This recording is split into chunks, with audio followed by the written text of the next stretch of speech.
Muy buenos días, mis amados hermanos y hermanas.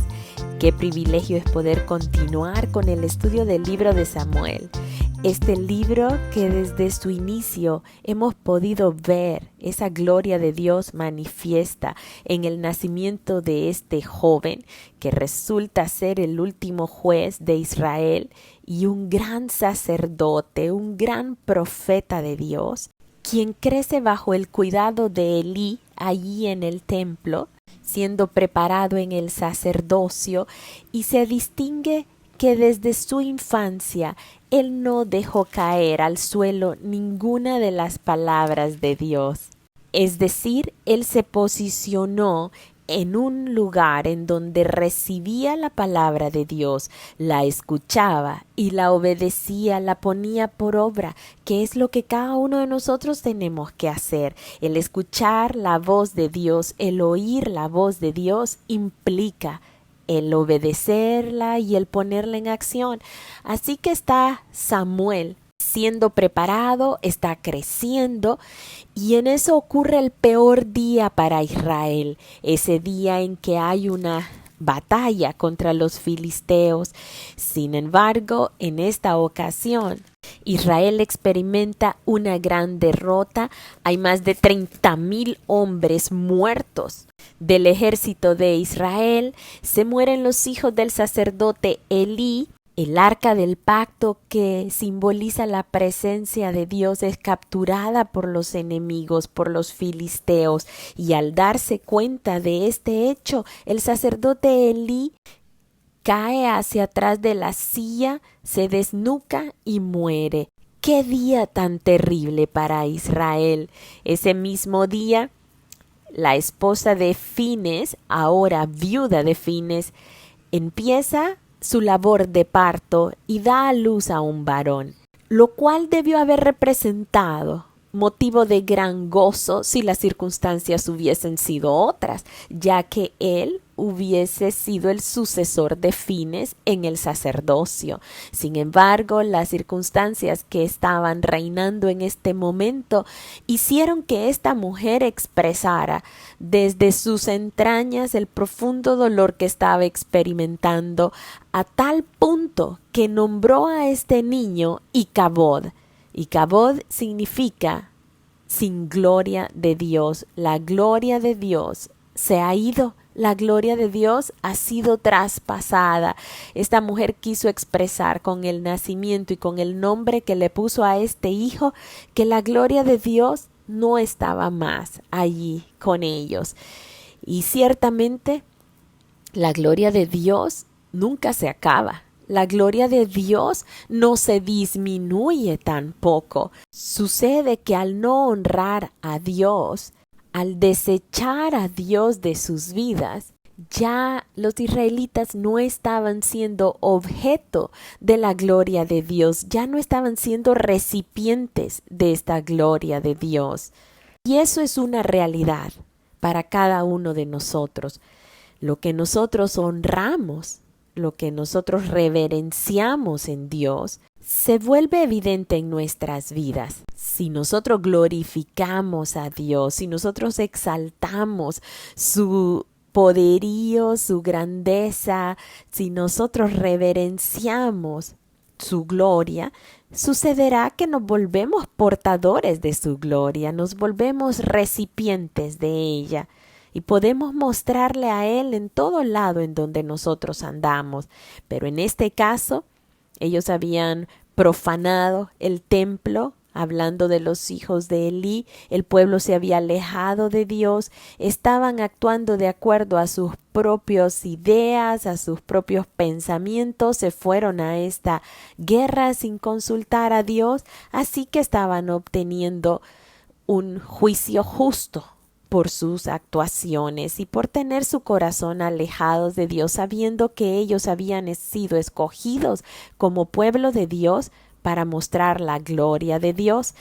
En este momento, estando la gloria de Dios traspasada, como expresó esta mujer, los filisteos se llevan el arca. Y así, de la misma manera como los israelitas habían sacado esta arca del pacto como un amuleto para que les diera podemos decir buena suerte, que tuvieran buenos resultados en esta guerra, ya que en ningún momento Dios les había dado esas instrucciones.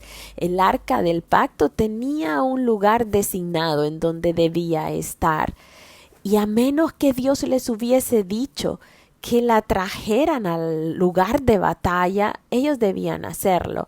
Sin embargo, al estar tan alejados de Dios y ver que iban siendo derrotados por los filisteos, en lugar de buscar la presencia de Dios misma y humillarse en ese lugar delante de Él y clamar a Él, pensaron que era más fácil y más efectivo ir a recoger aquel cofre que ciertamente representaba la presencia de Dios, como un símbolo nada más, pero no como un ídolo. Y la manera como ellos la trajeron a la batalla fue precisamente como un ídolo o como un amuleto. Al ser tomada esa arca y llevada al territorio enemigo, los filisteos quisieron incluir el arca del pacto en la galería de dioses que ellos tenían. Para los filisteos, mientras más dioses pudieran adorar, más seguros podían estar. Ellos se habían dado cuenta cómo en tiempos anteriores, cuando el pueblo de Israel cruzó el río Jordán y llevaban esa arca, delante del pueblo tuvieron una gran victoria. Los muros de Jericó cayeron. Así que de seguro pensaron, bueno, esto nos va a traer una buena suerte. ¿Cuántos sabemos que Dios no se maneja dando buena suerte y mala suerte? Eso no debe existir entre nosotros los hijos de Dios. Hay un plan que no se escapa de las manos de Dios. Ya está trazado ese plan y nos corresponde a nosotros escuchar la voz de Dios para seguir ese plan, para seguir ese camino, pero nosotros no dependemos de buena o de mala suerte. Dios definitivamente no juega al azar, no juega a los dados. Dios no improvisa absolutamente nada. Él lo sabe todo y sabe las consecuencias de todo lo que hacemos. Los filisteos se sienten contentos y llevan el arca del pacto a colocarla al lado de su dios llamado Dagón. Dagón era el dios más importante para ellos. Ellos creían que era el dios que enviaba lluvia y aseguraba la cosecha. Por tanto, el arca es colocada al lado de este dios Dagón. Resulta que a la mañana siguiente, en esa ciudad, en la ciudad de Asdod, que correspondía a una de las ciudades más importantes de los filisteos, se levantan y ven postrados en tierra a la estatua de Dagón delante del arca de Jehová. Ellos no lo podían creer. Pensaron que era algo desafortunado que había pasado, que quizás la estatua se había caído, y no pudieron ver lo que realmente estaba sucediendo. No pudieron ver que Dios estaba mostrando su gloria. La gloria de Dios no se había ido. Así como el nombre de Icabod, la gloria de Dios estaba allí. Dios se estaba glorificando a Él mismo y era la oportunidad para que los filisteos pudieran reconocer al único y verdadero Dios. Pero se hicieron de la vista gorda. Muchas veces nosotros viendo la gloria de Dios nos hacemos de la vista gorda y nos ponemos a justificar muchas situaciones a nuestro alrededor. Así que levantan a la estatua de Dagón, a la escultura de Dagón, y al día siguiente vuelve a suceder lo mismo. Pueden ver que Dagón ha caído postrado en tierra delante del arca de Jehová. Ya esto no puede ser una casualidad. La gloria de Dios se está mostrando y aún con mayor poder, porque en esta ocasión la cabeza de Dagón ha sido cortada, al igual que las 2 palmas de sus manos, y estaban ahí sobre el umbral de la puerta. Aquel ídolo ha quedado sin cabeza y sin manos, solo el tronco delante del arca del pacto. Una clara oportunidad de poder verdaderamente estar conscientes de la gloria de Dios y de saber que ninguna estatua, que ninguna otra cosa a la que nosotros le atribuyamos la importancia de Dios va a poder ser mayor que Dios. Al inclinarnos a diferentes ídolos, los ídolos de este tiempo, que pueden ser la fama, el poder económico, pueden ser las redes sociales, puede ser la vanidad, puede ser la moda. Un ídolo pudiera ser las riquezas materiales, aún pudiera ser un hijo. Todo aquello que nosotros pongamos en primer lugar en nuestras vidas, todo aquello que ocupe la mayor parte de nuestros pensamientos, de nuestro tiempo y esfuerzo, puede venir a constituir un ídolo en nuestras vidas, que esté tomando el lugar que solo Dios debe tener. Pues todo lo que hay en esta tierra es pasajero. Solo su palabra va a permanecer, solo Él va a permanecer. Y cuando nosotros nos inclinamos a otros dioses, sucede lo que esa escultura de Dagón estaba simbolizando. Estamos sin cabeza y sin manos realmente. Nos volvemos esclavos en nuestros pensamientos, esclavos de los deseos de la carne, de los deseos de los ojos, de la vanagloria de la vida. Por tanto, nuestras manos, nuestras acciones son sin fundamento y sin fruto. Los filisteos no se detienen de su forma de actuar, así que pegan esta estatua, le pegan la cabeza y le pegan las manos. Prefirieron continuar con su manera de vivir, inclinados ante una falsedad, ante un Dios creado por sus propias manos y sus propios deseos, que someterse a un Dios real, a un Dios verdadero, al único Dios. Así que los filisteos sí se metieron en verdaderos problemas ahora. Rechazan la oportunidad que tienen de glorificar a Dios con sus vidas en su territorio y sucede algo muy desagradable y angustioso. Comienzan a tener tumores, a ser objeto de una plaga y se sienten afligidos. Era algo como la plaga bubónica. Comienzan a tener el montón de llagas por su cuerpo y experimentan ese dolor personal. ¿Cuántos de nosotros sabemos que no es hasta que no hay una aflicción en nosotros mismos que comenzamos a reflexionar acerca de Dios? Lastimosamente, muchos de nosotros escuchamos a Dios, escuchamos su verdad y nos volvemos a Él únicamente cuando estamos afligidos. Y cuando Dios nos libera de la aflicción, así como el pueblo de Israel, volvemos a adorar dioses extraños e irreales. Pues en este momento los filisteos sí toman conciencia que es esa deshonra ante la presencia de Dios simbolizada por esa arca que está atrayendo esta maldición. Y dice que muchos de ellos fueron destruidos y heridos con estos tumores en esta ciudad de Asdod.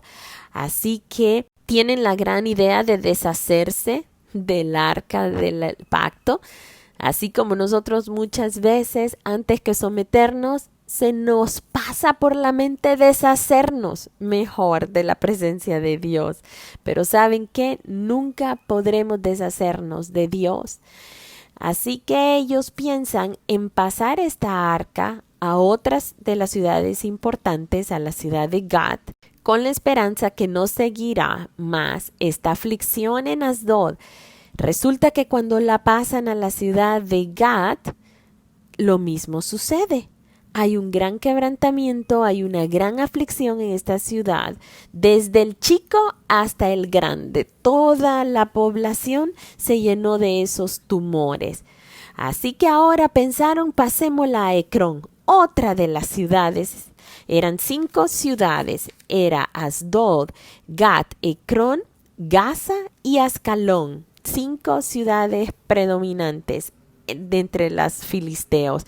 La pasan a Ecrón y los ecronitas, por supuesto, ya han escuchado lo que ha sucedido en Asdod y lo que ha sucedido en Gat, y ellos están temerosos que les suceda lo mismo. Y de hecho hubieron muchos muertos y heridos de tumores en esta ciudad, así que convinieron en hacer una reunión y acordaron enviar el arca de Dios de Israel lo más pronto posible a los israelitas, devolver esta arca a su pueblo. Dios no es un juego. No se puede tomar a Dios un día y desecharlo al otro y luego volverlo a tomar como si fuese un amuleto. Dios es nuestro Padre, es nuestro Creador, es nuestro Hacedor, y Él está anhelando que nosotros tengamos comunión con Él, que perseveremos y que permanezcamos delante de Él en todo tiempo, no solo en los momentos de aflicción. Segunda de Corintios 2, versículo 14 al 15 y 16, nos dice: mas a Dios gracias, el cual nos lleva siempre en triunfo en Cristo Jesús, y por medio de nosotros manifiesta en todo lugar el olor de su conocimiento, porque para Dios somos grato olor de Cristo en los que se salvan, y en los que se pierden a estos ciertamente olor de muerte para muerte, y a aquellos olor de vida para vida. Dios se ha hecho presente, se ha hecho disponible para cada uno de nosotros, y si lo abrazamos a Él, hemos de ser contagiados con su aroma, con el aroma de Cristo. Hemos de emanar ese olor de vida, porque Él en esa cruz vino a conquistar la muerte y vino a darnos vida y vida en abundancia. Sin embargo, si nosotros lo desechamos, no habrá más el perfume de su presencia, el aroma de Cristo, sino un aroma de muerte, un hedor de esclavitud. Solo en Cristo podemos tener vida. Alejados de Él, permanecemos muertos, y un muerto huele a muerte.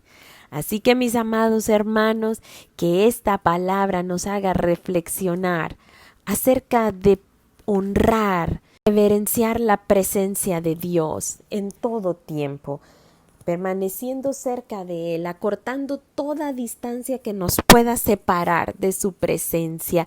Los filisteos tenían, sí, el arca del pacto en su territorio. Sin embargo, el territorio de su corazón estaba totalmente alejado de Dios. Querían tener el arca del pacto como un ídolo, como un amuleto. Y eso no es posible. Así que el olor de muerte estaba en todo su pueblo. Esos tumores apestaban seguramente. Olían a cadáver por todos lados. Esto nos hace reflexionar. ¿A qué olemos nosotros? Estamos desprendiendo ese agradable aroma de Cristo en nuestras vidas, en nuestros hogares, en los trabajos en donde acudimos. ¿O estamos siendo parte de un proceso de descomposición que cada vez se vuelve más evidente en el mundo? Debemos tomar la decisión, y para eso es que Dios ha hablado a nuestras vidas en este día. Que Dios les bendiga y les guarde. Les amo mucho.